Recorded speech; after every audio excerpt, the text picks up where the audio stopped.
جن میں سے بہت ساری حدیثیں ایسی ہیں جو صحیح بخاری اور صحیح مسلم کی شرط پر صحیح ہیں، ورنہ عام طور سے سندن ساری روایتیں صحیح ہیں جو 35-40 کے قریب ہیں، ان کے اندر مختلف انداز کی علامتوں کا، مختلف انداز کی بشارتوں کا تذکرہ کیا گیا۔ ابو ہریرہ رضی اللہ تعالیٰ عنہ فرماتے ہیں والذی نفسی بیدہ لیوشکن ان ینزل فیکم ابن مریم، فرمایا کہ اللہ کے نبی صلی اللہ علیہ وسلم کا فرمان ہے کہ اس ذات کی قسم جس کے ہاتھ میں میری جان ہے، ان قریب تم میں عیسیٰ علیہ السلام نازل ہوں گے عادل حاکم بن کر کے، انصاف پسند حاکم بن کر کے، اور اس کے بعد کہتے ہیں کہ فیکسر الصلیب، وہ صلیب کو توڑیں گے۔ عیسائیوں کی علامت جو صلیب ہے، جو کراس کا نشان ہے، اس کو توڑ کر کے ضائع کر دیں گے۔ اور اس کے بعد فرمایا وَيَقْتُلُ الْخِنْزِيرَ، عیسائیوں نے خنزیر کو اپنے لیے حلال اور مقدس جو بنا لیا ہے، اس خنزیر کو قتل کر دیں گے۔ اور اس کے بعد کہا وَيَضَعُ الْحَرْبَ، جنگ کو ختم کر دیا جائے گا۔ جب آئیں گے تو جنگ اور جہاد کو ختم کر دیا جائے گا۔ وَيَفِيضُ الْمَالِ، اور مال اتنا زیادہ بڑھ جائے گا کہ اس کو قبول کرنے والا کوئی نہیں ہوگا، یعنی فقراء اس دنیا سے مفقود ہو جائیں گے۔ علامتیں آپ سنتے رہیں اور موجودہ دور پر تطبیق دے کر کے اس کو سمجھتے رہیں کہ یہ جھوٹے کذاب و دجال کتنے سچے ہیں۔ اس کے بعد فرمایا کہ مال اتنا زیادہ بڑھ جائے گا کہ کوئی قبول کرنے والا نہیں ہوگا، حتی تکون السجدہ الواحدہ خیرا من الدنیا وما فیہا، وہ دور ایسا دور ہوگا، اتنا زیادہ فتنے ہوں گے کہ ایک سجدہ کر لینا دنیا وما فیہا سے کہیں زیادہ بہتر ہوگا۔ ابھی تو رب کائنات کی توفیق سے ہم قیام اللیل کا اہتمام بھی کر سکتے ہیں، سنت رواتب کا اہتمام بھی کر سکتے ہیں، نوافل کا اہتمام بھی کر سکتے ہیں، قرآن و سنت کی تلاوت بھی کر سکتے ہیں، نمازوں کا قیام بھی کر سکتے ہیں، مسجدوں کی تعمیر بھی کر سکتے ہیں، جمع ہو کر کے قال اللہ اور قال الرسول کی صداؤں کو سن بھی سکتے ہیں، لیکن وہ دور اتنا زیادہ فتنوں کا دور ہوگا کہ صرف ایک سجدہ دنیا وما فیہا سے کہیں زیادہ بہتر ہوگا۔ یہ بھی ایک علامت ہے، ایک بشارت ہے۔ اور اس کے بعد فرمایا ثم یقول ابو ہریرہ رضی اللہ تعالیٰ عنہ اس روایت میں فرماتے ہیں آگے راوی حدیث اقرؤوا ان شئتم، اگر چاہو تو رب کائنات کی اس آیت کی تلاوت کر لو وَإِن مِّنْ أَهْلِ الْكِتَابِ إِلَّا لَيُؤْمِنَنَّ بِهِ قَبْلَ مَوْتِهِ وَيَوْمَ الْقِيَامَةِ يَكُونُ عَلَيْهِمْ شَهِيدًا۔ یہ صحیح بخاری اور صحیح مسلم کی روایت ہے۔ اس روایت میں کیا کیا باتیں بتائی گئیں اس کا اعادہ کر دینا مناسب سمجھتا ہوں۔ پہلی بات کہ انصاف پسند عدل کرنے والے حاکم بن کر کے عیسیٰ علیہ السلام نازل ہوں گے۔ آج کے دور میں دعویٰ کرنے والے کتنے انصاف پسند ہیں، کتنا زیادہ عدل کرتے ہیں، لوگوں کا کتنا سامنا کرتے ہیں، کون سا تقوی اور پرہیزگاری ہے، ان علامتوں میں سے کون سی علامت ظاہر ہو گئی، آپ خود فیصلہ کر لیں۔ تو فرمایا پہلی بات یہ ہے کہ انصاف پسند اور عدل و انصاف کرنے والے حاکم بن کر کے نازل ہوں گے۔ صلیب کو توڑ دیں گے۔ کس نے صلیب کو توڑا ہے آپ خود اس بات کا جائزہ لے لیں۔ خنزیر کو قتل کریں گے، کتنے خنزیر قتل کر دیے گئے آپ خود اس بات کا جائزہ لے لیں۔ جنگ کو ختم کر دیں گے، یعنی کوئی کافر اور ذمی نہیں رہے گا۔ جنگ کو ختم کر دیں گے یعنی کوئی ذمی، یعنی ٹیکس دے کر کے مسلمانوں کے حکومت کے تحت زندگی گزارنے والا کوئی ذمی یا کوئی کافر نہیں رہے گا، بلکہ سارے کے سارے لوگ مسلمان ہو چکے ہوں گے۔ جیسا کہ محدثین نے اس ٹکڑے کی تفسیر اور شرح میں اس بات کا تذکرہ کیا ہے۔ آج کے دور میں آپ کیا کافروں کو بھی مسلمان مانتے ہیں، ذمیوں کو بھی مسلمان مانتے ہیں؟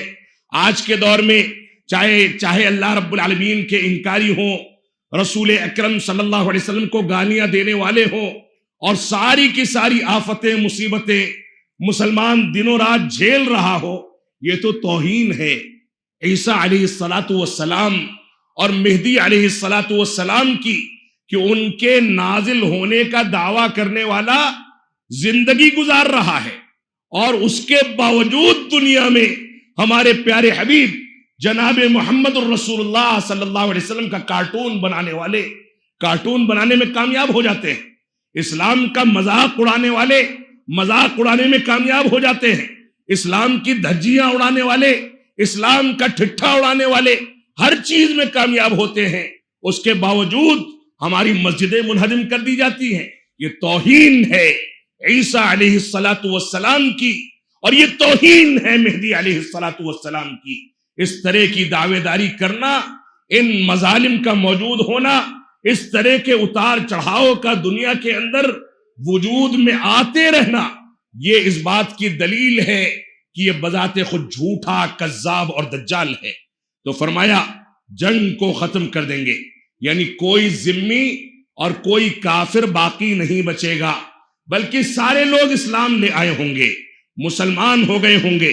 اور اسی طریقے سے ایک علامت بتائی گئی کہ ایک سجدہ کرنا دنیا کی تمام نعمتوں اور دنیا سے بہتر ہوگا، یعنی سجدے کی لذت میں خشوع و خضوع اتنا زیادہ ہوگا کہ انسان جب سجدہ کر لے گا تو یہ محسوس کرے گا کہ ساری نعمتیں مجھ کو مل گئیں۔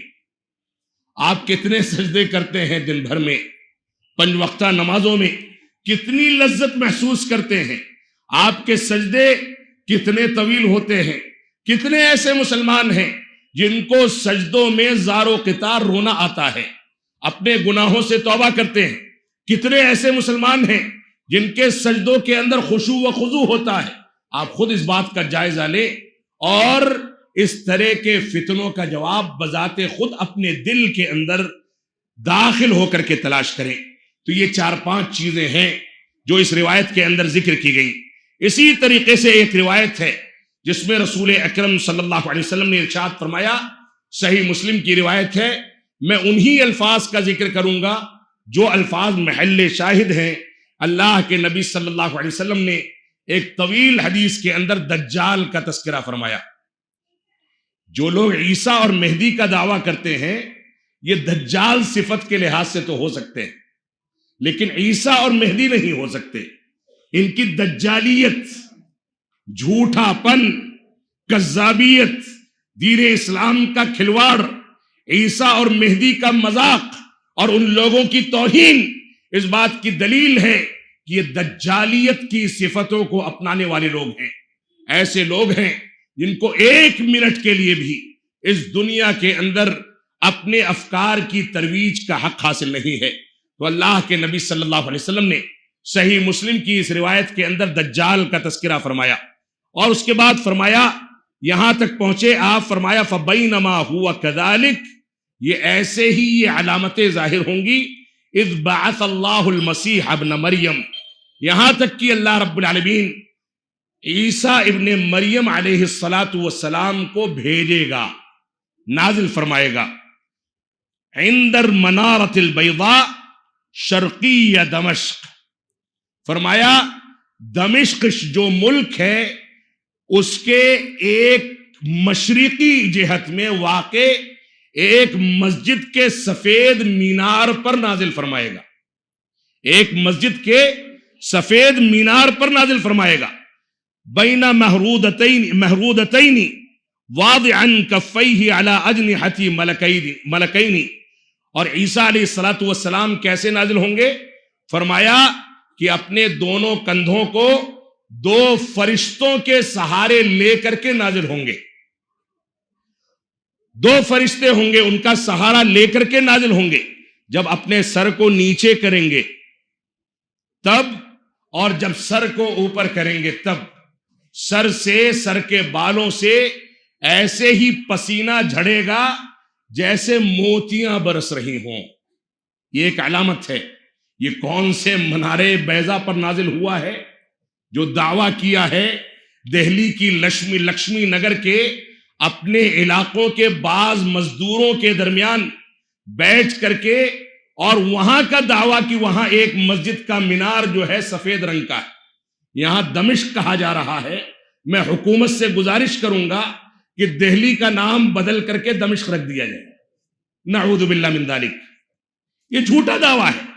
تو فرمایا کہ دمشق کے منارے پر جو کہ سفید منارہ ہوگا اس پر نازل ہوں گے، دو فرشتوں کا سہارا لے کر کے نازل ہوں گے، سر کو نیچے کریں گے، اوپر کریں گے تو پسینہ موتیوں کے مانند جھڑے گا۔ اس روایت میں جن چیزوں کا ذکر کر دیا گیا اس کی بھی تفصیل میں بیان کر دوں۔ پہلی بات کہ دمشق کی جامع مسجد کے مشرقی مینارے پر، یعنی مسجد کا جو مشرقی مینارہ ہوگا اس پر اتریں گے، ایک علامت۔ دوسری بات بتائی گئی کہ اپنے دونوں ہاتھوں کو فرشتوں کے کندھوں پر رکھ کر کے نازل ہوں گے۔ یہ کون سے کذابوں کے کندھے پر رکھ کر کے نازل ہوا ہے، کون سے دجالوں کے کندھوں پر رکھ کر کے نازل ہوا ہے، یہ جواب وہی دے گا۔ کون سا فرشتہ آیا، کون سے موتیوں کے مانند پسینہ اس کے بال سے جھڑا، یہ ساری کی ساری جھوٹی اور لوگوں کو گمراہ کرنے والی باتیں ہیں۔ تو اپنے دونوں ہاتھوں کو فرشتوں کے کندھے پر رکھے ہوئے ہوں گے۔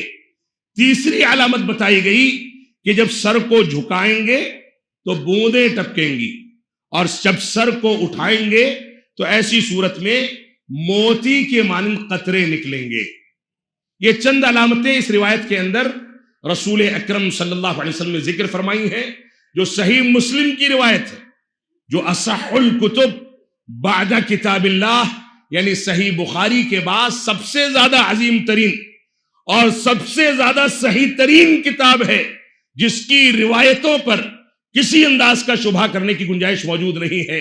امت اسلامیہ کا اجماع ہے، سارے ائمہ کا اجماع ہے، علماء احناف ہوں، مالکیہ ہوں، شافعیہ ہوں، حنابلہ ہوں یا دوسرے علماء ہوں، سارے کے سارے علماء کا اس بات پر اجماع ہے کہ صحیح بخاری اور صحیح مسلم کتاب اللہ کے بعد سب سے زیادہ صحیح ترین کتابیں ہیں، اور ان میں ایک بھی روایت ایسی نہیں ہے جس کو ضعیف یا کمزور کہا جا سکے۔ اس روایت کی کتاب کے اندر، اس کتاب کی روایت کے اندر اس چیز کا تذکرہ موجود ہے۔ مہدی علیہ السلام کے اوصاف، یہ عیسیٰ علیہ السلام کے بارے میں بشارتیں تھیں جو مستقل بشارتیں ہیں۔ اب مہدی علیہ السلام جو عیسیٰ علیہ السلام سے مختلف شخصیت کے حامل ہیں، دوسری شخصیت ہے، دونوں ایک نہیں ہیں بلکہ دونوں مختلف ہیں۔ ان کے بارے میں احادیث میں کیا بشارتیں ملتی ہیں آپ اس کو بھی سن لیں۔ مہدی علیہ السلام کے اوصاف میں یہ اللہ کے ولی ہیں، نبی نہیں ہیں۔ یہ اللہ کے ولی ہیں، نبی نہیں ہیں، اگرچہ لوگوں نے اس میں اختلاف کیا ہے لیکن راجح قول یہی ہے۔ مہدی علیہ السلام کے بارے میں صحیح روایات میں ملتا ہے کہ وہ اہل بیت میں سے ہوں گے، اہل بیت میں سے ہوں گے، یعنی اللہ کے نبی صلی اللہ علیہ وسلم کے خاندان سے ہوں گے، فاطمہ علیہ السلام کی اولاد میں سے ہوں گے، ان کی نسل میں سے ہوں گے۔ اور میں سمجھتا ہوں کہ اللہ کے نبی صلی اللہ علیہ وسلم کے آل بیت میں یا فاطمہ علیہ السلام کی اولاد میں کوئی شخص دنیا میں ایسا نہیں ہو سکتا، اتنا احمق نہیں ہو سکتا کہ وہ جھوٹا دعویٰ کرے، بلکہ وہ جب آئیں گے تو حقیقت میں ہوں گے۔ تو مہدی علیہ السلام اہل بیت میں سے ہوں گے، فاطمہ علیہ السلام کی اولاد میں سے ہوں گے، حسن رضی اللہ تعالیٰ عنہ کی نسل میں سے ہوں گے۔ اور شیعہ حضرات اس کے بارے میں مختلف انداز کا عقیدہ رکھتے ہیں۔ یہاں اس بات کی صراحت کر دوں کہ مسلمانوں میں 3 انداز کے عقائد موجود ہیں، 3 انداز کے عقائد موجود ہیں۔ ایک عقیدہ ہے اہل سنت والجماعت کا عقیدہ، جو قرآن و سنت اور فہم صحابہ پر مبنی ہے۔ جو علامتیں اور بشارتیں قرآن و سنت میں وارد ہوئی ہیں انہی علامتوں پر اہل سنت والجماعت اعتقاد رکھتے ہیں، اسی پر یقین رکھتے ہیں۔ ایک گروہ یہ ہے جو حق پر قائم ہے، دوسرا گروہ کون سا ہے جو مہدی علیہ الصلاۃ والسلام کا سرے سے انکار کرتا ہے، سرے سے انکار کرتا ہے اور یہ کہتا ہے کہ جس کے اندر بھی اصلاح اور دعوت و تبلیغ کی صفات پائی جائیں وہ مہدی ہو سکتا ہے۔ اور میں نام لوں گا تو بڑا کڑوا لگے گا، یہ اعتقاد ہے جماعت اسلامی اور اخوان المسلمین کا۔ وہ یہاں تک نام لے کر کے اپنی کتابوں میں کہتے ہیں کہ مودودی صاحب بھی مہدی کے درجے پر فائز ہو سکتے ہیں کیونکہ انہوں نے اصلاح کا کام کیا ہے۔ یہ ان لوگوں کا اعتقاد ہے۔ اور تیسرا وہ گروہ ہے جو رافضہ اور شیعوں کا گروہ ہے، جو اسلام سے خارج ہے، جو صحابہ کو گالی دیتا ہے، جو قرآن مجید کو ناقص قرار دیتا ہے، جو اسلامی عقائد کا انکار کرتا ہے، جو صحابہ کرام کے اوپر تنقیدیں کرتا ہے، جو اما عائشہ صدیقہ رضی اللہ عنہا پر یہ کہتا ہے کہ ان پر زنا کا جو اتہام لگایا گیا وہ بالکل صحیح تھا، براءت کی آیتیں ان کے بارے میں نازل نہیں ہوئی ہیں۔ آپ ان کے مفسر قمی کو اٹھا کر کے دیکھیں، اس کی کتاب کے اندر ان چیزوں کی صراحت موجود ہے۔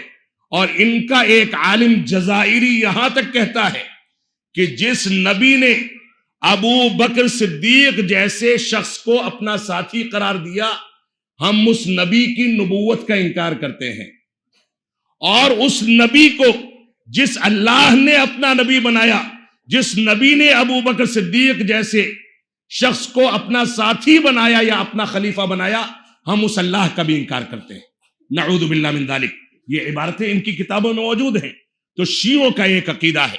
یہ تین انداز کے عقائد ہیں جن کو ہم سامنے رکھیں تاکہ موضوع ہمارے سامنے واضح ہو سکے۔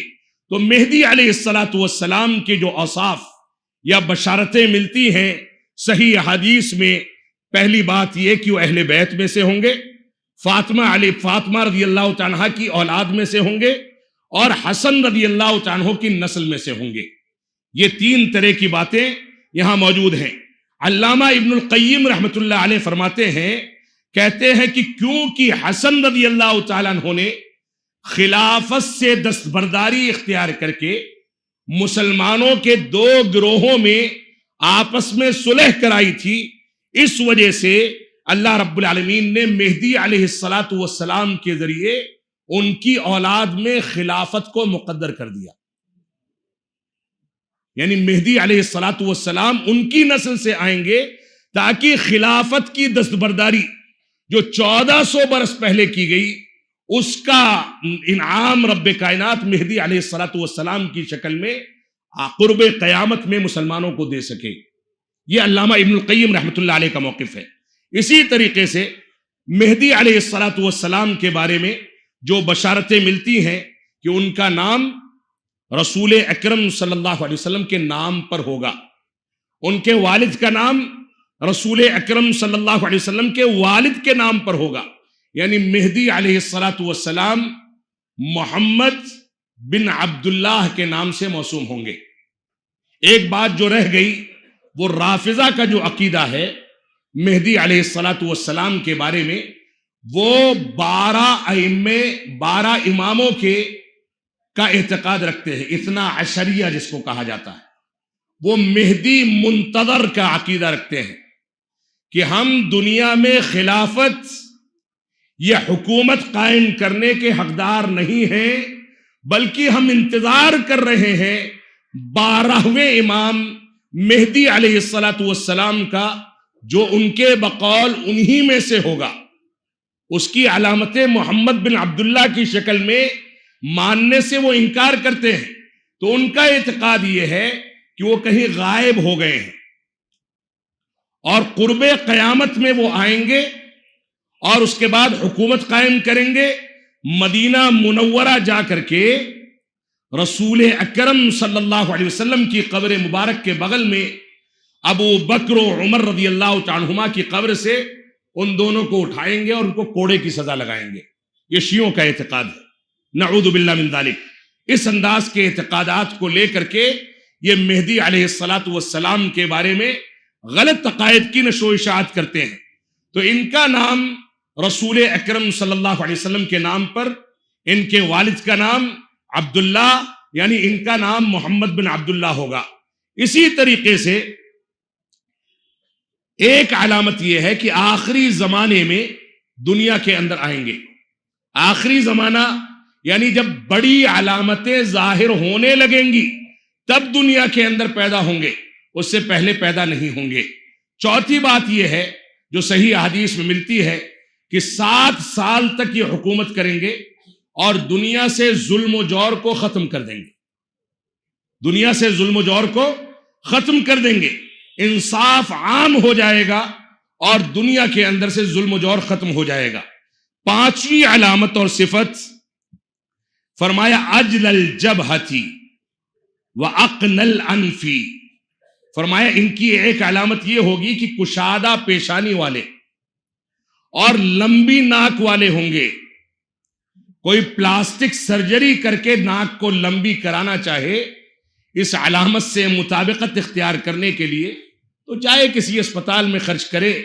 لمبی ناک ان کی ایک علامت ہے اور چوڑی پیشانی یہ بھی ان کی ایک علامت ہے جو پلاسٹک سرجری سے بھی نہیں ہو سکتی۔ پیشانی تو قدرتی طور پر چوڑی ہوتی ہے۔ اللہ رب العالمین ہم کو حق سمجھنے کی توفیق عطا فرمائے۔ 6ٹھی علامت یہ ہے کہ دجال اور عیسیٰ علیہ السلام سے پہلے ان کا ظہور ہوگا۔ دجال اور عیسیٰ علیہ السلام سے پہلے ان کا ظہور ہوگا۔ 7ویں علامت جو صحیح حدیث میں ملتی ہے کہ عیسیٰ علیہ السلام ان کی امامت میں صلاۃ ادا کریں گے، نماز ادا کریں گے۔ سب مسلمان ہو چکے ہوں گے اور کوئی کافر نہیں بچے گا۔ خراسان کی جانب سے سیاہ اور کالے جھنڈوں کے ایک قافلے کے ساتھ یہ ظاہر ہوں گے اور دنیا میں انصاف قائم کریں گے۔ مرفوع اور صریح روایات کے اندر صحابہ کرام نے اور روات نے اس کا تذکرہ کیا ہے، جن روایتوں کی تعداد 8 سے متجاوز ہے۔ آثار صحابہ میں 11 روایتوں صحیح روایتوں کے اندر اس کا تذکرہ ملتا ہے۔ غیر صریح حدیث جو ہیں ان میں 22 حدیث میں اس کی جانب اشارات ملتے ہیں۔ اتنے سارے دلائل کے بعد بھی انسان غلط انداز کا دعویٰ کرے یا ان چیزوں کا انکار کرے، اس چیز کی گنجائش موجود نہیں ہے۔ آپ ابو داؤد اٹھا کر کے دیکھ لیں، ترمذی دیکھ لیں، صحیح ابن خزیمہ دیکھ لیں، صحیح ابن حبان دیکھ لیں، مصنف ابن عبد الرزاق دیکھ لیں، مصنف ابن ابی شیبہ دیکھ لیں۔ ان ساری روایتوں کے اندر، کتابوں کے اندر یہ علامتیں جو میں نے ذکر کی ہیں ان کی الگ الگ علامت کا الگ الگ حوالہ میں نے نہیں دیا، کیونکہ یہ ساری کتابوں کا مجموعہ ہے۔ ان کتابوں کے اندر یہ بشارتیں اور یہ علامتیں موجود ہیں۔ علامہ ابن حبان رحمت اللہ علیہ فرماتے ہیں کہ مہدی رکن یمانی اور مقام ابراہیم کے درمیان لوگوں سے بیعت کریں گے۔ رکن یمانی اور مقام ابراہیم کے درمیان یعنی خانہ کعبہ کے صحن میں لوگوں سے بیعت کریں گے۔ ایک علامت یہ بھی ہے، اور میں چیلنج کرتا ہوں اس کذاب و دجال کو کہ مکہ مکرمہ یا مکہ مکرمہ تو دور کی بات، سعودی عرب کی سرزمین پر 1 انچ بھی داخل ہو کر کے دکھا دے، اسلامی حکم کی تنفیذ کر کے اس کا وہی انجام ہوگا جو ایسے کذاب و دجال کا ہونا چاہیے۔ اللہ رب العالمین ہم کو صحیح شعور عطا فرمائے۔ مہدی اور عیسیٰ علیہ السلام یہ الگ الگ ہیں۔ جیسا کہ میں نے پہلے بتایا، عیسیٰ علیہ السلام اللہ کے نبی اور مہدی اللہ کے ولی ہیں۔ عیسیٰ بغیر باپ کے پیدا ہوئے، یہ جو ہے پتہ نہیں کس باپ سے پیدا ہوا تھا کہ اتنا خبیث عمل کر کے دنیا کو گمراہ کرتا ہے۔ عیسیٰ علیہ السلام بغیر باپ کے پیدا ہوئے اور مریم علیہ السلام کے بطن سے پیدا ہوئے، جبکہ مہدی علیہ السلام کے والد کا نام عبداللہ ہوگا۔ مہدی علیہ السلام کا ظہور پہلے ہوگا، عیسیٰ علیہ السلام کا ظہور بعد میں ہوگا۔ علی رضی اللہ تعالیٰ فرماتے ہیں کہ مہدی مدینہ میں پیدا ہوں گے، مہدی مدینہ میں پیدا ہوں گے اور بیت المقدس کی جانب ہجرت کریں گے اور عیسیٰ علیہ السلام کی صلاۃ جنازہ پڑھائیں گے. ان کی وفات ہوگی تو جنازہ پڑھانے کی ذمہ داری مہدی علیہ السلام اٹھائیں گے. اور امام مہدی دمشق کی مسجد میں مصلی پر بڑھیں گے، تب عیسیٰ علیہ السلام اس کے مشرقی منارے بیضاء پر نازل ہوں گے، اور اس کے بعد وہ ان کی امامت میں نماز ادا کریں گے. آپ ایک حوالہ اور دیکھ لیں، انجیل متی کا، عیسائیوں کی کتاب انجیل متی کا ایک حوالہ 24ویں درس کے اندر وہ کہتے ہیں کہ عیسیٰ علیہ السلام نے فرمایا کوئی تم کو گمراہ نہ کر دے. بہت سارے لوگ میرے نام سے موسوم ہو کر کے آئیں گے، یہ دعویٰ کریں گے کہ میں عیسیٰ ہوں اور کہیں گے کہ میں مسیح ہوں، اور بہت سارے لوگوں کو گمراہ کریں گے. کوئی اس سے دھوکے میں نہ پڑے. بہت سے جھوٹے نبی اٹھ کھڑے ہوں گے اور وہ عیسیٰ ہونے کا دعویٰ کریں گے. یہ انجیل متی کے 24ویں درس اور باب کے اندر یہ عبارت موجود ہے. اب عیسائیوں کے عقیدے کے مطابق بھی اور مسلمانوں کے عقیدے کے مطابق بھی یہ جھوٹا اور کذاب ہے. اللہ رب العالمین ایسے شخص سے ہم کو نجات عطا فرمائے. یہ دعویٰ مرزا غلام احمد قادیانی نے بھی کیا تھا، جیسا کہ میں نے آپ کو بتایا میں مہدی ہوں. پہلے کیا کہا؟ میں مہدی ہوں. اس کے بعد کہا میں عیسیٰ بھی ہوں. پھر اس کے بعد دعویٰ کیا کہ میں کرشن مہاجن ہوں، ہندوؤں کا بھگوان ہوں، تاکہ ہندوؤں کے مال کو بھی سمیٹ سکے. پھر اس کے بعد دعویٰ کیا کہ میں آریوں کا، جو آریہ ہوتے ہیں ہندو قوم کا ایک طبقہ ہے، کہا کہ میں آریوں کا بادشاہ ہوں. اس کے بعد یہ دعویٰ کیا کہ میں حجر اسود ہوں. پھر یہ دعویٰ کیا کہ میں بیت اللہ بھی ہوں، خانہ کعبہ بھی ہوں. اس کے بعد دعویٰ کیا کہ میں حاملہ بھی ہوں اور میں مولود بھی ہوں. ہنسی آتی ہے ایسے احمقانہ دعویٰ کرنے والوں پر. میں حاملہ بھی ہوں اور میں مولود بھی ہوں، یعنی حمل خود مجھ کو ٹھہرا اور بذات خود اپنے حمل سے میں خود ہی پیدا ہو گیا. نعوذ باللہ من ذالک. اس انداز کے دعوے کرنے والے یہ حماقت والے لوگ ہیں. اللہ رب العالمین ہم کو ان لوگوں سے محفوظ رہنے کی توفیق عطا فرمائے. اب میں آپ کے سامنے اختصار کے ساتھ شکیل بن حنیف کے فتنے کے بارے میں چند نکات مزید ذکر کر کے اپنے خطاب کو ختم کروں گا. پہلی بات تو یہ ہے کہ عیسیٰ اور مہدی مستقل شخصیت ہے، دونوں ایک نہیں ہے. دہلی کا منارہ یا دہلی کی مسجد جہاں سے اس نے عیسیٰ ہونے کا یا مہدی ہونے کا دعویٰ کیا، اس کے سفید مینارے پر اس نے نزول کا دعویٰ کیا ہے. جبکہ حقیقت یہ ہے کہ بہار کے کسی علاقے میں اپنے باپ کے نطفے کے ذریعے اپنے ماں کے رحم میں ٹھہرا اور اس کے بعد وہاں پیدائش ہوئی ہے، اب یہاں نازل ہو رہا ہے. نعوذ باللہ من ذالک. اسی طریقے سے یہ فی الحال اسی علاقے میں رہتا ہے، جیسے کہ ہمارے مسلمان بھائی جانتے ہیں. دہلی کے اندر اس نے جاہل عوام کو گمراہ کر کے نبی کریم کے ایک علاقے میں وہاں پر نبوت کا دعویٰ کیا. علماء سے دور رہنے کی تلقین کرتا ہے کہ علماء سے قریب نہ جانا. علماء سے مار پیٹ کے واقعات اس کے حواریوں میں خود اس کے اندر اور اس کے حواری مواری کے اندر موجود ہیں، پائے جاتے ہیں. مہدی علیہ السلام ہونے کا دعویٰ اس نے جو کیا ہے اس کے بارے میں ایک روایت اور ذکر کر دوں. فرماتے ہیں اللہ کے نبی صلی اللہ علیہ وسلم لا تذهب الدنيا حتى يملك العرب رجل من اہل بیتی یعاطئ اسمه اسمی. جو روایت کا خلاصہ میں نے ذکر کیا تھا اس کا متن ہے وَاسْمُ أَبِيهِ اسم ابی يَمْلَأُ الْأَرْضَ عَدْلًا وَقِسْطًا كَمَا مُلِئَتْ ظُلْمًا وَجَوْرًا. ابو داؤد اور ترمذی کی صحیح روایت ہے. اللہ کے نبی صلی اللہ علیہ وسلم نے فرمایا کہ دنیا تب تک فنا نہیں ہوگی، یعنی قیامت تب تک قائم نہیں ہوگی جب تک عربوں میں ایک آدمی آئے. عربوں میں ایک آدمی آئے یعنی یہ عربوں میں سے ہوگا، عجمی نہیں ہوگا. عرب دنیا میں پیدا ہونے والا عرب خاندان کا چشم و چراغ یہ مہدی علیہ السلام کے بارے میں کہا گیا. کہ عربوں میں ایک شخص کی بادشاہت ہوگی جو میرے اہل بیت میں سے ہوگا، اس کا نام میرے نام پر اور اس کے باپ کا نام میرے باپ کے نام پر ہوگا۔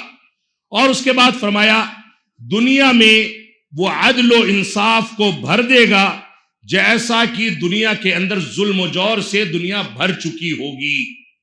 یہ پیشین گوئی رسول اکرم صلی اللہ علیہ وسلم نے فرمائی، جو ابو داؤد اور ترمذی کی صحیح روایت کے اندر موجود ہے۔ اس طرح کی روایتوں سے بھی اس کی تردید ہوتی ہے۔ اور عیسیٰ علیہ السلام کے بارے میں آپ کے سامنے بہت ساری چیزیں بیان کر دی گئی۔ آپ دیکھیں رسول اکرم صلی اللہ علیہ وسلم کا فرمان ہے، لا تقوم الساعہ حتی یبعث دجالون کذابون کلہم یزعم انہ رسول اللہ۔ اللہ کے نبی صلی اللہ علیہ وسلم کا فرمان ہے، صحیح بخاری کی روایت ہے کہ قیامت اس وقت تک قائم نہیں ہوگی جب تک 30 کے قریب دجال اور کذاب پیدا نہ ہو جائیں۔ 30 کے قریب دجال اور کذاب پیدا نہ ہو جائیں، ان میں سے ہر ایک یہ دعویٰ کرے گا کہ وہ اللہ کا نبی اور رسول ہے۔ یہ انہی دجالوں اور کذابوں میں سے ایک شخص ہے جس نے آج کے دور میں اس بات کا دعویٰ کیا ہے۔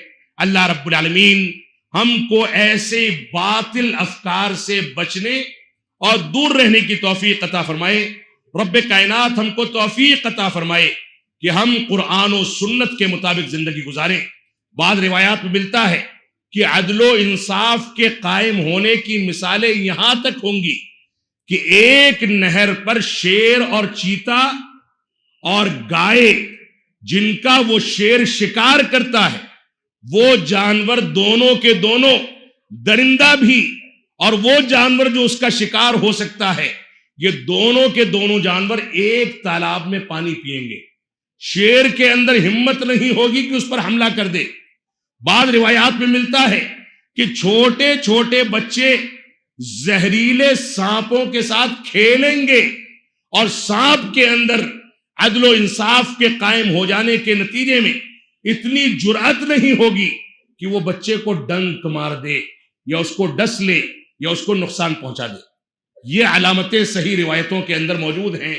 اللہ رب العالمین ہم کو توفیق عطا فرمائے کہ ان بشارتوں کو سامنے رکھتے ہوئے ہم اس انداز کے کذاب و دجال کے بارے میں حتمی فیصلہ کر کے نئی نسلوں کو اس کے فتنے سے محفوظ کر سکیں۔ رب کائنات ہم کو توفیق عطا فرمائے کہ ہم قرآن و سنت کے اس حقیقی منظرنامے کو سامنے رکھیں جو صحیح حدیث یا قرآنی آیات کے اندر رب کائنات نے یا رسول اکرم صلی اللہ علیہ وسلم نے ذکر فرما دیا ہے۔ یہ نبوت کا دعویٰ کرنے والے یہ جھوٹے اور کذاب، چاہے مرزا غلام احمد قادیانی کے شکل میں ہو یا شکیل بن حنیف کی شکل میں، یہ سارے کے سارے جھوٹے ہیں، کذاب ہیں، دجال ہیں۔ اور ان لوگوں کو ایسے مناظرین کی ضرورت ہے جو امرتسری رحمت اللہ علیہ کی شکل میں اٹھیں اور دندانے شکن جواب دے کر کے ان سے مباہلہ کر کے ان کو تباہ و برباد کر دیں۔ اور آپ دیکھیں شیخ الاسلام علامہ ثناء اللہ امرتسری رحمت اللہ علیہ کے ان واقعات کو دیکھیں جو مرزا غلام احمد قادیانی کے ساتھ پیش آئے۔ ایک واقعہ عیسائیوں کے مناظرے کا میں نے آپ کے سامنے ذکر کیا، ایک واقعہ اور سن لیں۔ مرزا غلام احمد قادیانی کے ساتھ علامہ امرتسری رحمت اللہ علیہ کا مناظرہ ہوتا ہے۔ سوال کرتے ہیں کہ تو نبی ہے، اس بات کا دعویٰ کرتا ہے، دلیل تو پیش کر دے۔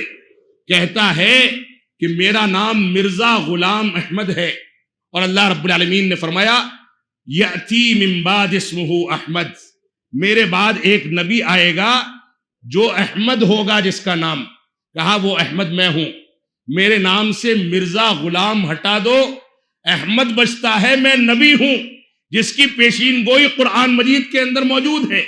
تو ثناء اللہ امرتسری رحمت اللہ علیہ نے اس کو جیسے کا تیسا جواب دے کر کے خاموش کیا۔ فرمایا یہ بتاؤ کہ میرا نام کیا ہے؟ اس نے کہا آپ کا نام ثناء اللہ ہے۔ کہا اس میں سے ثنا ہٹا دو، ثنا ہٹا دو، کیا بچتا ہے؟ تو فرمایا اللہ بچتا ہے۔ تو کہا جب اللہ نے تجھ کو نبی بنایا ہی نہیں تو کیسے بن جائے گا؟ نعوذ باللہ من ذالک، وہ دعویٰ نہیں ہے، وہ عقلی جواب ہے۔ تو اس انداز کی چیزیں شیخ الاسلام علامہ ثناء اللہ امرتسری کی زندگی میں بھری پڑی ہیں۔ اللہ رب العالمین ہم کو قرآن و سنت کی جانب رجوع کرنے، قرآن و سنت سے حقیقی استفادہ کرنے اور قرآن و سنت کو منہج صحابہ اور منہج سلف کے مطابق سمجھنے کی توفیق عطا فرمائے۔ ہم جب تک جئیں تب تک اسلام پر جئیں، جب ہمارا خاتمہ ہو تو ایمان پر ہو۔ وصلی اللہ علی نبینا محمد وعلی آلہ وصحبہ وسلم، والسلام علیکم ورحمۃ اللہ وبرکاتہ۔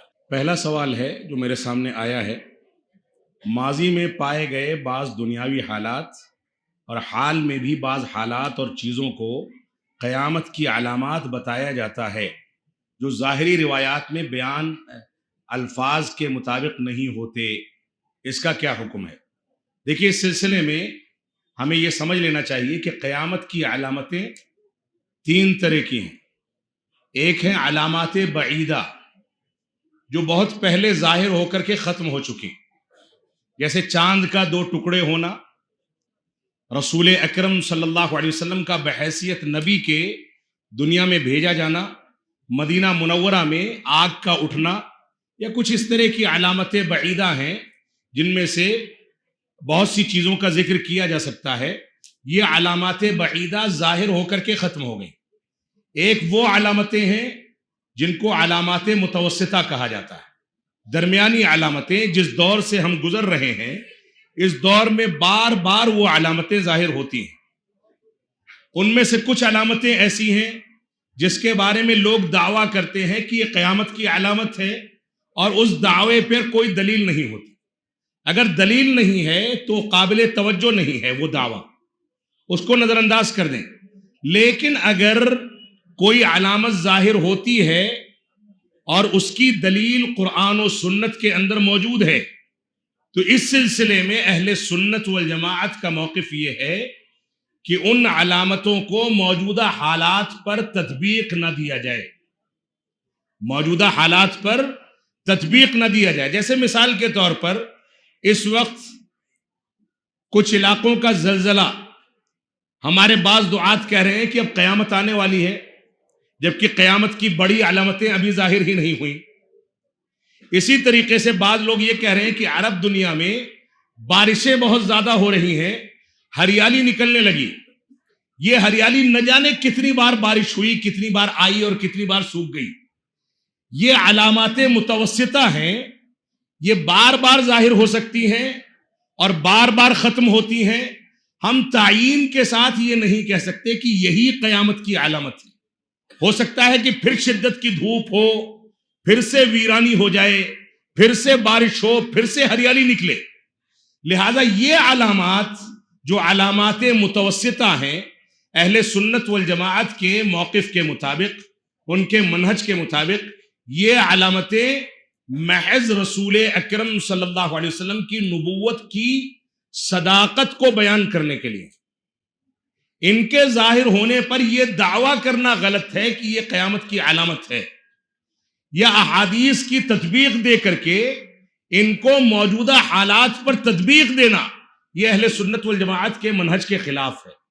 لہذا ان علامتوں سے ہم کو عبرت تو لینی چاہیے، لیکن ان کو باقاعدہ تطبیق دے کر کے یہ نہیں کہنا چاہیے کہ اب قیامت قریب ہے، یا اس طرح کی باتیں پیشین گوئیاں نہیں کرنی چاہیے۔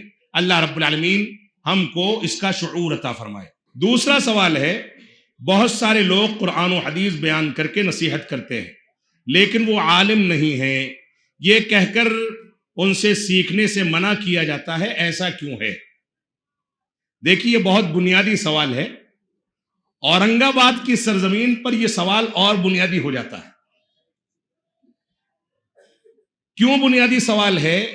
دیکھیے، اس بات کو سمجھ لیں کہ علم کس سے لیا جائے اور کس سے نہ لیا جائے، اس کے لیے صحابہ کرام نے، علماء امت نے مستقل ضوابط ذکر کیے ہیں۔ کیا اسباب ہیں کہ امام بخاری رحمت اللہ علیہ لمبا اور طویل سفر کر کے گئے، کوئی ایک حدیث سننی تھی جس محدث سے، اس کو سویرے کیا دیکھتے ہیں کہ اپنے ہاتھ کو ایسے کر کے گھوڑے کو اپنے قریب بلا رہا ہے یا برتن کو دکھا کر کے بلا رہا ہے، جبکہ برتن میں یا ہاتھ کے چلو میں چارہ نہیں ہے۔ امام بخاری نے کیا کیا؟ محدث ہونے کے باوجود واپس آ گئے کہ ایک شخص جو جانور کو دھوکہ دے سکتا ہے، رسول اکرم صلی اللہ علیہ وسلم کی حدیث میں بھی دھوکہ دے سکتا ہے۔ علم نہیں لیا کیونکہ ضوابط ہیں، اور بعض روایات میں ملتا ہے کہ صحابہ کرام کے دور کے اخیر میں مدینہ میں 100 سے زیادہ ایسے فقیہ تھے جو قابل اعتماد تھے، لیکن صحابہ کرام اور بڑے تابعین ان سے علم لینے سے روکتے تھے۔ امام مالک رحمت اللہ علیہ نے اس روایت کو 2 طریقوں پر بیان کیا ہے۔ فرمایا ایک تو علم حدیث لینے سے روکتے تھے، اور بعض روایات کے مطابق عمومی لحاظ سے علم لینے سے روکتے تھے۔ امام مالک رحمت اللہ علیہ کیا فرماتے ہیں؟ کہتے ہیں کہ ان سے علم لینے سے صحابہ و تابعین کیوں روکتے تھے؟ یہ 100 سے زیادہ لوگ جو متقی پرہیزگار قابل اعتماد ہیں، لیکن ان سے علم لینے سے روکا جاتا تھا کیونکہ ان لوگوں نے علم اپنے علماء سے یا اساتذہ سے حاصل نہیں کیا تھا، بلکہ کتابوں سے پڑھ لیا تھا، کتابوں کا مطالعہ کر کے عالم بن گئے تھے، لہذا ان کو اپنی ذات کی حد تک علم سے فائدہ ہو سکتا ہے، لیکن وہ کسی دوسرے کے سامنے علماء کی اجازت کے بغیر، علماء کی توثیق کے بغیر، علماء کے بیان اور اجازت کے بغیر وہ کسی دوسرے کے سامنے علم نہیں بڑھا سکتے۔ یہ اہل سنت والجماعت کا ضابطہ ہے، اور امام ابن سیرین رحمت اللہ علیہ نے صحیح مسلم کے مقدمے میں یہ عبارت موجود ہے کہ ان هذا الدین علم، ان هذا العلم دین فانظروا عمن تأخذون دینکم۔ یہ دین جو ہے، یہ علم جو ہے، یہ تمہارا دین ہے، لہذا جن لوگوں سے علم حاصل کرتے ہو، دین کو سیکھتے ہو، ان کو دیکھ لیا کرو، ان پر غور و تدبر کر لیا کرو، دیکھو کہ وہ اس قابل ہیں کہ تم سے علم لیں یا نہ لیں۔ ایسی صورت میں تمہاری ذمہ داری ہے کہ اس چیز کو سامنے رکھو۔ ایک بہت بڑے اسلاف میں سے عالم دین گزرے ہیں، شاید سفیان ثوری ہیں رحمت اللہ علیہ، یا کوئی دوسرے امام گزرے ہیں۔ ان کی مجلس میں ایک شخص آیا، آ کر کے اس نے کہا کہ میں آپ کے سامنے قرآن مجید کی ایک آیت پیش کرنا چاہتا ہوں، یا میں آپ سے ایک بات کرنا چاہتا ہوں دینی مسئلے میں، یا کوئی بات آپ کے سامنے پیش کرنا چاہتا ہوں۔ انہوں نے کہا نہیں، مجھ کو نہیں سننا ہے۔ کہا قرآن کی ایک آیت پیش کرنا چاہتا ہوں۔ فرمایا کہ نہیں سننا ہے۔ جب وہ اٹھ کر کے چلا گیا تو ان کے شاگردوں نے پوچھا کہ آپ نے ایسا کیوں کہا؟ وہ تو قرآنی آیت بیان کرنا چاہتا تھا۔ تو انہوں نے فرمایا کہ میں نہیں جانتا ہوں کہ وہ کون آدمی ہے، اس کا خلفیہ کیا ہے، اس نے کس سے علم حاصل کیا ہے، وہ قابل اعتماد ہے کہ نہیں ہے۔ میں تو سمجھ جاؤں گا جو بات وہ پیش کرے گا کہ اس میں کیا غلط ہے کیا صحیح ہے، لیکن تم میں سے کسی کے ذہن میں اس کی غلط توجیہ و تعویل یا غلط تعبیر یا غلط تفسیر ایسی بیٹھے گی کہ وہ زندگی بھر اس غلط تعویل و توجیہ کو چھوڑ نہیں پائے گا۔ یہ تصور ہے علم کا۔ تو علم جس سے لیا جائے وہ قابل اعتماد لوگ ہونے چاہیے۔ آپ آنکھ دکھانی ہو تو پیٹ کے ڈاکٹر کے پاس نہیں جاتے، پیٹ کا علاج کرنا ہو تو ہڈی کے ڈاکٹر کے پاس نہیں جاتے، دل کا آپریشن کرنا ہو تو دماغ کے سرجن کے پاس نہیں جاتے۔ کیوں نہیں جاتے؟ کیونکہ جانتے ہیں کہ وہ ایسا آپریشن کرے گا کہ مر جائیں گے۔ تو دین جو سب سے اہم اور قیمتی سرمایہ ہے، اس میں غیر متخصص یا غیر علماء کے پاس جا کر کے آپ دین کیسے حاصل کر سکتے ہیں؟ اور صحابہ کرام میں یہ چیز موجود تھی۔ صحابہ کرام کے پاس جب کوئی سوال کرنے آتا تھا تو اللہ کے نبی صلی اللہ علیہ وسلم کے گھر کے رازوں کے بارے میں پوچھے تو عائشہ صدیقہ بتائیں گی، وراثت کا مسئلہ ہے تو فلاں صحابی رسول بتائیں گے، ایمانیات کا مسئلہ ہے تو فلاں صحابی رسول بتائیں گے، میراث کا مسئلہ ہے تو فلاں بتائے گا۔ یہ لوگ احالہ کر دیتے تھے کہ فلاں کے پاس جا کر کے سمجھ لو۔ صحابہ کرام علم میں تمام علوم میں گہرائی کے ساتھ واقفیت رکھتے تھے، لیکن زبان تب تک نہیں کھولتے تھے جب تک پورا یقین حاصل نہ ہو جائے۔ اس وجہ سے ہماری یہ ذمہ داری ہے کہ ہم اس بات پر غور و تدبر کریں۔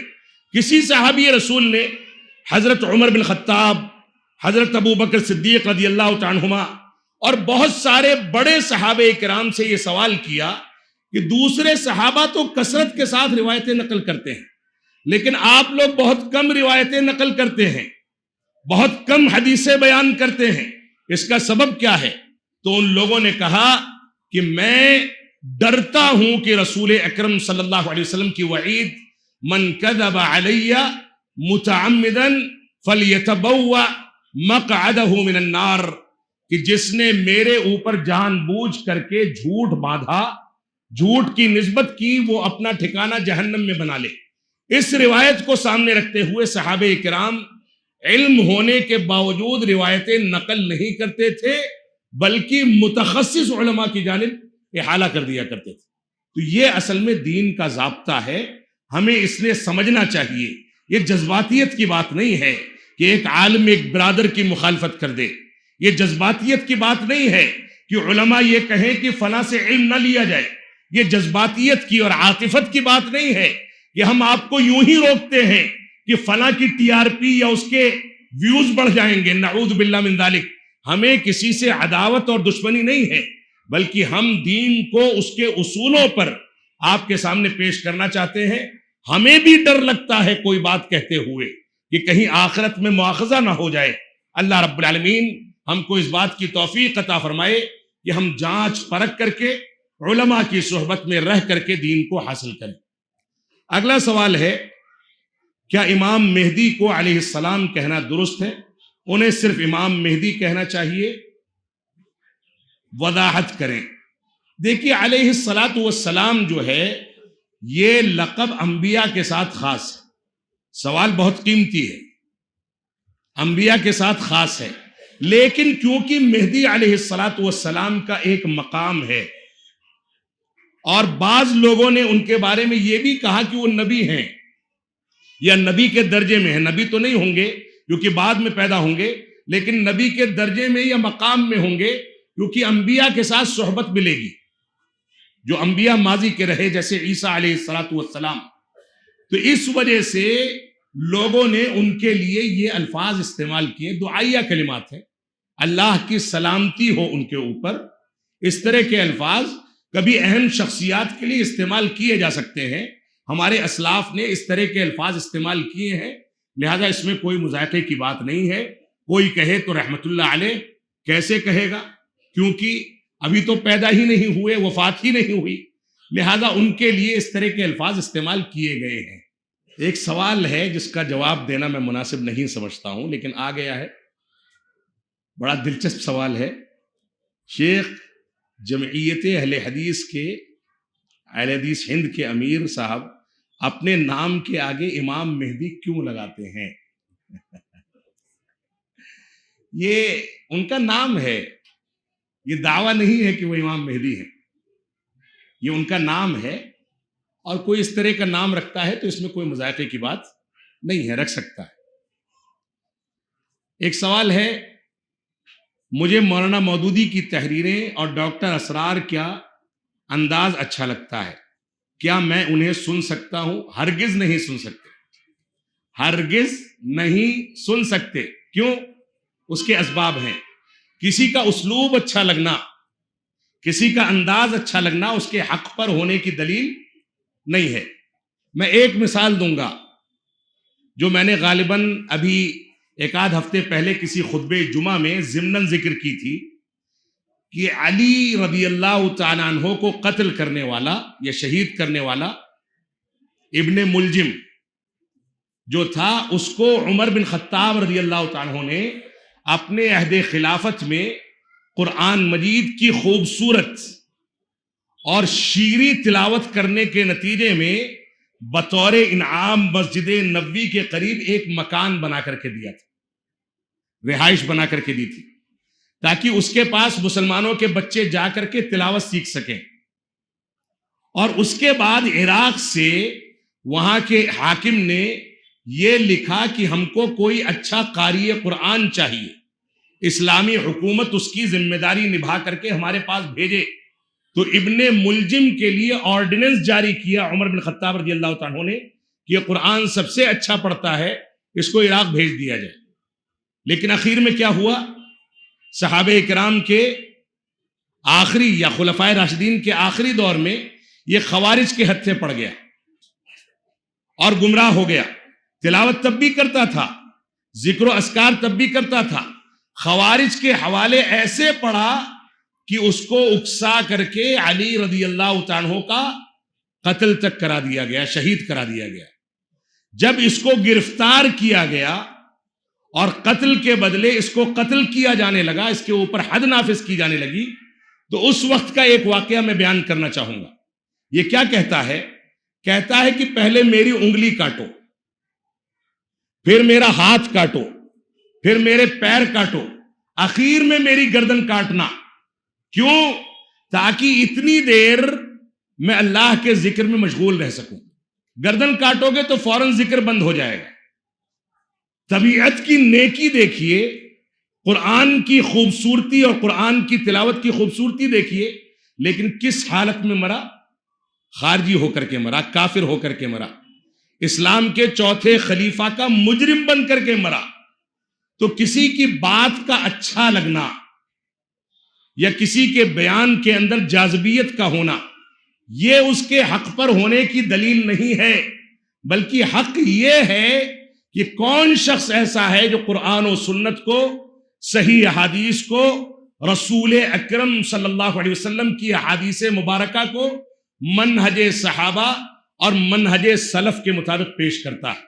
جن کا نام آپ نے لیا ہے، ان میں سے ایک صاحب اول الذکر جو ہیں وہ صحابہ کرام پر تنقید کرتے ہیں، صحیح بخاری کی کتاب، صحیح بخاری کی حدیثوں کا انکار کر چکے مودودی صاحب، اور دوسرے صاحب ڈاکٹر اسرار، وہ خوارج کے طرز پر قرآن کی تفسیر پیش کرتے ہیں۔ وہ آیتیں جو کافروں کے بارے میں نازل ہوئی ہیں، ان کے بارے میں وعیدیں موجود ہیں، ان آیتوں کو مسلمان حکمرانوں پر تطبیق دے کر کے مسلمان حکمرانوں کی تکفیر کرتے ہیں، وحدت الوجود کا عقیدہ رکھتے ہیں، وحدت الشہود کا عقیدہ رکھتے ہیں، یہاں تک کہتے ہیں کہ خواجہ اجمیری جو ہیں یا بڑے بزرگ اور اولیاء جو گزرے ہیں، یہ مرنے کے بعد اپنی روحوں کے ساتھ دوبارہ دنیا میں آتے ہیں اور انتظام و انصرام دیکھتے ہیں۔ یہ ساری چیزیں موجود ہیں، اس کے باوجود آپ ان کو کیسے سن سکتے ہیں؟ اس وجہ سے ہم کو اچھے لوگوں کو، قابل اعتماد علماء کو، جو قرآن و سنت کو منہج سلف پر پیش کرتے ہیں، انہی کو سننا چاہیے، چاہے ان کی بات میں کچھ چاشنی کم ہو تو بھی چلے گا۔ اگلا سوال ہے، ایک عام مسلمان مہدی علیہ الصلاۃ والسلام کے اعمال کو کیسے پہچانے؟ جب وہ پیدا ہوں گے تو اللہ شعور عطا فرمائے گا، پہچان جائیں گے۔ ابھی ضرورت نہیں ہے پہچاننے کی، یہ بڑی علامتوں میں سے ہے۔ جب پیدا ہوں گے تو حالات ایسے بنیں گے، علماء آپ کی خود رہنمائی کر دیں گے کہ ان کو کیسے پہچانا جائے۔ اتنی جلد بازی نہ کیجیے۔ اگر آپ کو صبح کھانسی آنی ہے تو رات سے منہ کھولنے کی ضرورت نہیں ہے، ٹھیک ہے؟ اس وجہ سے جب وقت آئے گا تو انشاءاللہ اس کے حالات سازگار ہو جائیں گے۔ اگلا سوال ہے انہی صاحب کا، مذاق کے لیے معذرت چاہوں گا، میرا مزاج ایسا ہے کہ میں تھوڑا بیچ میں کچھ لطائف ذکر کرتا رہتا ہوں۔ اگلا سوال ہے، جیسے آپ نے کہا عیسیٰ علیہ الصلاۃ والسلام کی حکومت میں سب مسلم ہوں گے تو قیامت کس پر آئے گی؟ اس بات کا تذکرہ بعض روایات میں ملتا ہے کہ جتنے نیکوکار لوگ ہوں گے، متقی پرہیزگار لوگ ہوں گے، قرب قیامت کی ایک بڑی علامت یہ ہے کہ سارے مسلمان تو ہوں گے، لیکن ان میں سے نیکوکار، صالح اور متقی اور پرہیزگار لوگ، علماء، ان کے لیے ایک ہوا چلے گی۔ اس ہوا کے چلنے کے نتیجے میں یہ بیمار پڑیں گے۔ بعض روایات میں غالباً ایسا بھی ہے کہ ان کی کمر میں یا کہیں درد ہوگا، اس کے بعد فوت ہوتے چلے جائیں گے۔ قیامت جو قائم ہوگی وہ فاسق و فاجر مسلمانوں پر قائم ہوگی، جو دجال کے فتنے کا شکار ہو کر کے حقائق کا انکار کر دیں یا اس طرح کی چیزوں کا، اس کا تذکرہ بعض روایات کے اندر ملتا ہے۔ اگلا سوال بہت اہم سوال ہے، جس کا تذکرہ میں پہلے کر چکا ہوں، اور اس پر میری جماعت کے بعض احباب میری مخالفت کر چکے ہیں کہ انہوں نے ایسا کیوں کہا. یہ غالباً خواتین کی جانب سے ہوگا. سوال ہے محترمہ فرحت ہاشمی خواتین میں بہت اچھا کام کر رہی ہیں، کیا ان کو سننے اور ان سے سیکھنے میں کوئی برائی ہے؟ کیا ان کے عقیدے میں کوئی خرابی ہے؟ رہنمائی فرمائیں. نہ ان کو سنا جا سکتا ہے، نہ ان سے سیکھا جا سکتا ہے، نہ ان کے عقیدے پر اعتماد کیا جا سکتا ہے، نہ ان کے منہج کے بارے میں ضمانت دی جا سکتی ہے. ان کے آڈیوز اور ویڈیوز موجود ہیں جس میں انہوں نے یہاں تک کہا ہے کہ بریلویوں کو سنیں، قبر پرستوں کو سنیں، بریلویوں کی تفسیر پڑھیں، مودودی کی تفسیر پڑھیں، جماعت اسلامی کی پڑھیں، کسی کی بھی پڑھیں، گمراہ لوگوں کی پڑھیں، اس سے کچھ نہیں ہوتا. قرآن سمجھنا ہمارا مقصد ہے. اگر یہی ضابطہ ہے تو پھر حق و باطل کے درمیان تمیز کے یہ سارے ضابطے کہاں جائیں گے؟ اس طرح کی باتیں انہوں نے کی ہیں. اس کے علاوہ سلفی علماء کے اوپر بہت ساری تنقیدیں موجود ہیں. جن جماعت کے احباب نے میرے اوپر تنقید کی ہے وہ یہ بھی کہتے ہیں کہ انہوں نے رجوع کر لیا ہے. رجوع ایسے نہیں چلتا ہے. اگر آپ کی کوئی تحریر یا کوئی تقریر یا کوئی درس غلط عقائد پر مبنی، غلط منہج پر مبنی سوشل میڈیا پر نشر ہو چکا ہے تو آپ کو اسی پلیٹ فارم پر اس سے رجوع بھی نشر کرنا ہوگا. تب جا کر کے ہم اس بات کا فیصلہ کریں گے کہ ان کا رجوع قبول کیا جائے یا نہ کیا جائے. ایک بات. دوسری بات، ڈاکٹر فرحت ہاشمی باقاعدہ کسی ایسے قابل اعتماد عالم کی شاگردہ نہیں ہے جس عالم کو قابل اعتماد سمجھا جائے، یا کسی ایسے علمی ادارے سے فارغ التحصیل نہیں ہے جس ادارے کو قابل اعتماد ادارہ قرار دیا جائے. لہذا یہ دونوں شرطیں مفقود ہیں. اس وجہ سے نہ ان کو سنا جا سکتا ہے، نہ ان سے سیکھا جا سکتا ہے.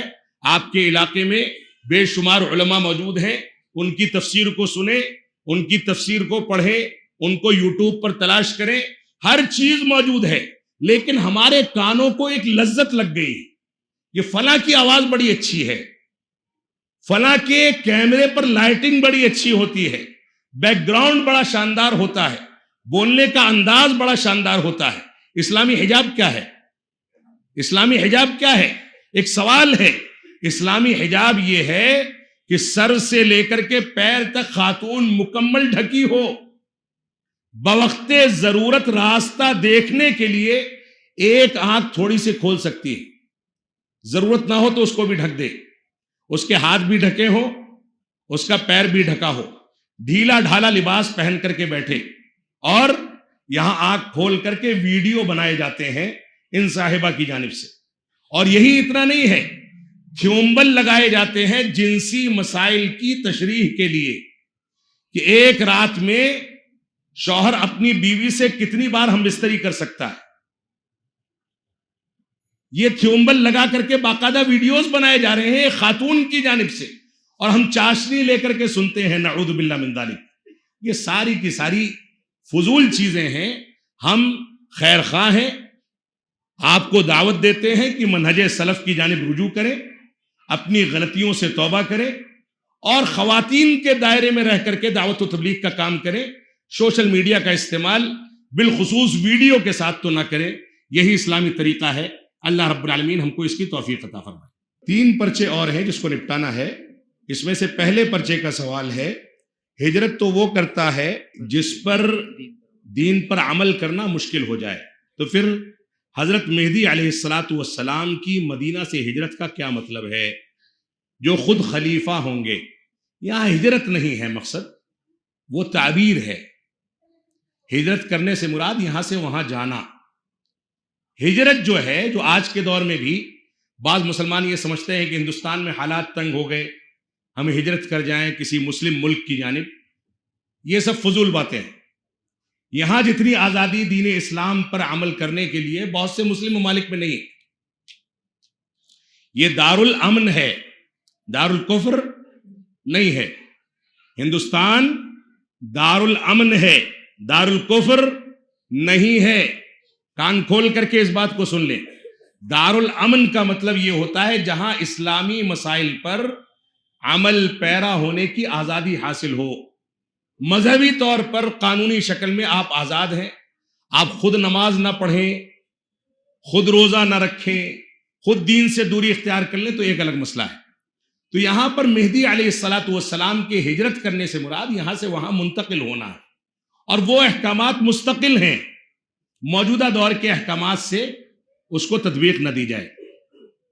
اگلا سوال ہے جو آنا ضروری تھا، وہ سوال ہے انجینئر علی مرزا پر تھوڑی وضاحت کریں، کیونکہ بہت سارے لوگ اس کو فالو کر رہے ہیں. انجینئر علی مرزا موجودہ دور کے ان خطرناک فتنوں میں سے ایک فتنہ ہے جس نے بہت سارے نوجوانوں کے ایمان، اعتقاد، عقیدے اور منہج کو تباہ کر کے رکھ دیا ہے. وہ قرآن مجید تک میں توجیہ و تعویل کا قائل ہے، وہ صحابہ کرام کی عظمت کا انکار کرتا ہے، وہ حضرت ابو ہریرہ، امیر معاویہ اور بے شمار بڑے صحابہ کرام کے اوپر تنقیدیں کرتا ہے. وہ یہاں تک کہتا ہے کہ علی رضی اللہ تعالیٰ عنہ خلافت کے مستحق تھے ابو بکر، عمر اور عثمان کے مد مقابل رضی اللہ تعالیٰ عنہم اجمعین. یہاں تک اس کا اعتقاد ہے. جو رافضہ کے اعتقادات ہیں وہ اس کا اعتقاد ہے، اور موجودہ وقت میں اس نے بالکل مکمل طریقے سے آر پار کی جنگ چھیڑ دی ہے اہل سنت والجماعت کی مخالفت میں اور رافضہ کی حمایت میں. لہذا اس کو جو باطنی شیعہ اور موجودہ دور کا عقیدے اور منہج میں فساد پیدا کرنے والا ایک فتنہ ہے، اس کو سننے سے ہمارے نوجوانوں کو مکمل پرہیز کرنا چاہیے. یہ روایتوں کو پیش کر کے شبہات پیدا کرتا ہے. ایک روایت پیش کرے گا، اس روایت سے متعلق صراحت دوسری روایت میں موجود ہے، اس کو پیش نہیں کرے گا. ایک روایت پیش کر کے شبہات پیدا کر دے گا، دوسری روایت کو چھپا لے گا. یہ اہل باطل کا طریقہ ہے جو اس نے اختیار کر رکھا ہے. لہذا اس کو کسی بھی صورت میں نہ سنا جائے، نہ فالو کیا جائے، اور اس سے دوری اختیار کی جائے. تیسرا پرچہ جو ہے اس میں یہ سوال ہے، 3 سوالات ہیں. پہلا سوال ہے کہ ہم مسلمان ہیں تو پھر اہل حدیث نام کیوں رکھا، اسلامی جماعت کیوں نہیں؟ بہت بنیادی سوال ہے. اچھا، تو یہ سوال جو ہے بہت بنیادی سوال ہے کہ ہم اپنے آپ کو اہل حدیث کیوں کہیں، اپنے آپ کو اسلام سے منسوب کیوں نہ کریں. میں آپ سے ایک سوال کروں گا، کیا اپنے آپ کو اسلام سے اور قرآن و سنت سے منسوب کرنے والے وہ لوگ بھی نہیں ہیں جو قبر کی پوجا کرتے ہیں؟ کیا اپنے آپ کو مسلمانوں سے منسوب کرنے والے وہ لوگ بھی نہیں ہیں جو صحابہ کرام کو کافر کہتے ہیں؟ رافضہ بھی یہی دعویٰ کرتے ہیں کہ وہ مسلمان ہیں، قبر پرست بھی یہی دعویٰ کرتے ہیں کہ وہ مسلمان ہیں، اور صحابہ کرام کو گالیاں دینے والے بھی یہی دعویٰ کرتے ہیں کہ وہ مسلمان ہیں. اب مسلمانوں کے درمیان وہ امتیاز کہاں سے لایا جائے جس کی بنیاد پر صحیح مسلمان کو غلط مسلمان کے مد مقابل سمجھا جا سکے یا پہچانا جا سکے؟ رسول اکرم صلی اللہ علیہ وسلم کے عہد مبارک میں ہمارے لیے یہ تعبیر بالکل مناسب تھی کہ اننی من المسلمین. جیسا کہ ڈاکٹر ذاکر نائک بہت مشہور داعی ہیں، وہ بھی کہتے ہیں کہ اپنے آپ کو سلفی کہنے کی ضرورت نہیں ہے. ایک اخوانی داعی، لوگ سمجھتے ہیں کہ وہ سلفی ہیں، میں نہیں مانتا اس بات کو. وہ پکے اخوانی داعی ہیں. اسلامی بنیادوں پر جس انداز سے، اسلامی عقائد پر جس انداز سے انہوں نے نشتر چلائے ہیں اپنی عقل کو ترجیح دے کر کے، وہ اہل کلام کا طریقہ ہے. عیسیٰ علیہ السلام کے بارے میں کسی عیسائی نے سوال کر لیا کہ میں اللہ کو مانتا ہوں، آسمانی کتابوں کو مانتا ہوں، لیکن اللہ کے رسول کو نہیں مانتا. تو انہوں نے کہا کہ ٹھیک ہے، نہیں مانتے ہو تو اس بات کا امکان ہے کہ تم جنت میں داخل ہو جاؤ. تمہاری مثال ویسے ہی ہے جو برج خلیفہ میں دبئی سے گر جائے. گرے گا تو بچ بھی سکتا ہے، مر بھی سکتا ہے، بچ جائے گا تو جنتی ہے، مر گیا تو جہنمی ہے۔ یہ مثال دے کر کے ایک بنیادی عقیدے کا انکار کرنے کے باوجود اس کو جنت کا مستحق قرار دے دیا۔ اس کے علاوہ بے شمار مثالیں ہیں جس میں انہوں نے بڑی بڑی غلطیاں کی ہیں۔ وہ بھی یہی کہتے ہیں کہ ہم اپنے آپ کو مسلمان کہیں، سلفی اور حدیث نہیں کہہ سکتے۔ میرے والد گرامی رحمت اللہ علیہ کا اس پر باقاعدہ ایک خطاب موجود ہے جو ڈاکٹر ذاکر نائک کے جواب میں دیا گیا تھا، اس کو ہمارے نوجوانوں کو سننا چاہیے۔ تو اپنے آپ کو صرف مسلمان کہنا عہد نبوت میں تو سمجھ میں آتا ہے، لیکن آپ اس کو ایک مثال سے سمجھیں کہ اگر اسلام کے نام پر ایک مرکز قائم ہے جس مرکز کے اولین قائد اور قائد اعظم رسول اکرم صلی اللہ علیہ وسلم ہیں، اور اس کے ماننے والے سب آپ کی بات کو مانتے ہیں، اس کے مطابق چلتے ہیں، کوئی مسئلہ نہیں، کوئی اپنے آپ کو مسلمان کہے، محمدی کہے، کچھ بھی کہے۔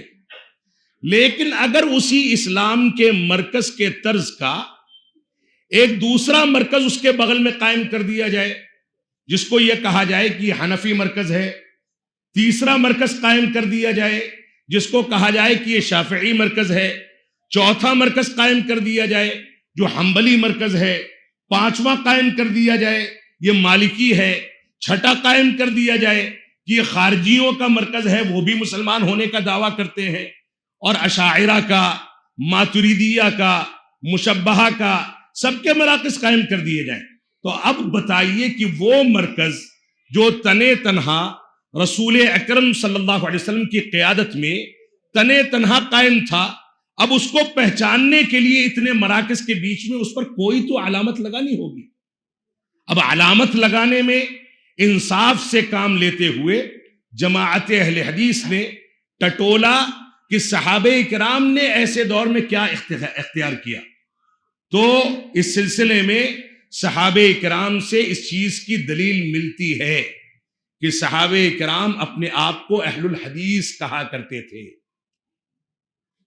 اور امام شراحیل رحمت اللہ علیہ جو امام ابو حنیفہ رحمت اللہ علیہ کے استاذ ہیں، جنہوں نے 500 صحابہ کرام کا زمانہ پایا، وہ کہتے ہیں کہ جب تم مجھ سے کوئی سوال کرتے ہو تو میں جواب وہی دیتا ہوں جو میں نے اہل الحدیث سے سیکھا ہے، جواب وہی دیتا ہوں جو میں نے اہل الحدیث سے سیکھا ہے۔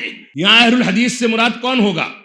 کیا آپ اس بات کی توقع کر سکتے ہیں کہ امام ابو حنیفہ رحمت اللہ علیہ کے استاذ صحابہ کرام کے ہوتے ہوئے کسی اہل غیرے سے اسلام کو سیکھے یا فتویٰ حاصل کرے؟ تو گویا وہ 500 صحابہ کرام جن میں سے چند سے انہوں نے اسلام کو سیکھا، جن سے مسائل کو پوچھا، وہ ان کو اہل الحدیث سے تعبیر کرتے ہیں۔ اس طرح کی بے شمار دلیلیں موجود ہیں۔ لہذا جب یہ صفتی نام اختیار کرنے کی بات آئی کہ ہم کون سی صفت کو اختیار کریں کہ اسلام کے مختلف مراکز، اہل الرائے کا مرکز، اہل الحدیث کا مرکز، اور سب کے مختلف مراکز قائم ہو گئے، تو اب اس میں ترے امتیاز کیا ہے؟ تو اہل الحدیث نے وہ صفتی نام اختیار کیا جس صفتی نام کو صحابہ کرام اور تابعین نے اختیار کیا تھا، ائمہ محدثین نے اختیار کیا تھا، اور یہی سب سے افضل نام ہے۔ اس نام سے کوئی اس دھوکے میں نہ پڑے کہ اہل الحدیث سے مراد صرف حدیث کو ماننے والا، بلکہ اہل الحدیث سے مراد قرآن اور حدیث دونوں کو ماننے والا ہے، کیونکہ اللہ رب العالمین قرآن مجید میں کئی جگہوں پر قرآن کو حدیث سے تعبیر کرتا ہے۔ فَبِأَيِّ حَدِيثٍ بَعْدَهُ يُؤْمِنُونَ، لہذا حدیث کا لفظ اتنا جامع ہے جو قرآن، صحیح حدیث اور فہم صحابہ تینوں کو مشتمل ہے۔ اگر کوئی آدمی یہ کہے کہ میں اہل قرآن میں سے ہوں تو وہ قرآن تک محدود ہو کر کے رہ جاتا ہے، کیونکہ لفظ قرآن حدیث پر نہیں بولا جاتا، فہم صحابہ پر نہیں بولا جاتا۔ تو یہ سب سے جامع لفظ تھا، صفتی نام تھا، جس کو اہل الحدیث نے اختیار کر لیا۔ اللہ رب العالمین ہم کو اس کا شعور عطا فرمائے۔ ایک آخری سوال ہے، آج کے وقت میں جمعیت اہل حدیث، جماعت میں کچھ اخوانی لوگ گھسے ہوئے ہیں اور جماعت میں فساد مچا رہے ہیں، ان سے جمعیت ان سے کیسے نپٹے، یا جو بھی لفظ ہے، کیسے نجات ملے۔ دیکھیے، یہ موجودہ دور کے فتنوں میں سے ایک فتنہ ہے کہ ہم علم میں اور صبر و تحمل میں کمزور ہوتے چلے جا رہے ہیں۔ اس وجہ سے ہم کو بظاہر شیریں نظر آنے والے نعرے یا اچھے لگنے والی باتیں اتنی اچھی لگتی ہیں کہ ہم لوگوں کو قبول کر لیتے ہیں۔ ابھی ہمارے فضیلت الشیخ شمس الدین صاحب سلفی حفظہ اللہ نے اہل بدعت کے ساتھ ہمارا تعامل کیا ہونا چاہیے اس پر تفصیلی گفتگو کی۔ جماعت اہل حدیث کو بالخصوص موجودہ پرفتن دور میں ہر علاقے میں اس بات کی پوری توثیق کرنی چاہیے اور پورا یقین حاصل کرنا چاہیے کہ ہم سے منسلک لوگ جو ہیں وہ منہج کے لحاظ سے درست ہیں، قابل اعتماد ہیں یا نہیں ہیں، اور اگر نہیں ہے تو ان کو سمجھایا جائے، رجوع کرتے ہیں تو بہتر ہے، ورنہ ان کو باہر کا راستہ دکھایا جائے۔ یہ ہماری ذمہ داری ہے۔ دوسری تنظیمیں جو صلح کلی کی پالیسی اختیار کرتی ہیں وہ سب کو برداشت کرتی ہیں، لیکن یہاں پر قرآن و سنت اور منہج صحابہ کی بنیاد پر دستور قائم کیا جاتا ہے، اسی بنیاد پر فتوے دیے جاتے ہیں، اسی بنیاد پر مسائل کا حل کیا جاتا ہے۔ لہذا یہ اتنا پاکیزہ دستور ہے کہ اس پاکیزہ دستور کے اندر کوئی ناپاک جرثومہ آ کر کے زندگی گزارنے لگے، اس کو برداشت نہیں کیا جانا چاہیے۔ اللہ رب العالمین ہم کو اس کی صلاحیت عطا فرمائے۔ وصلی اللہ علی نبینا محمد وعلی آلہ وصحبہ وسلم۔ والسلام علیکم ورحمۃ اللہ وبرکاتہ۔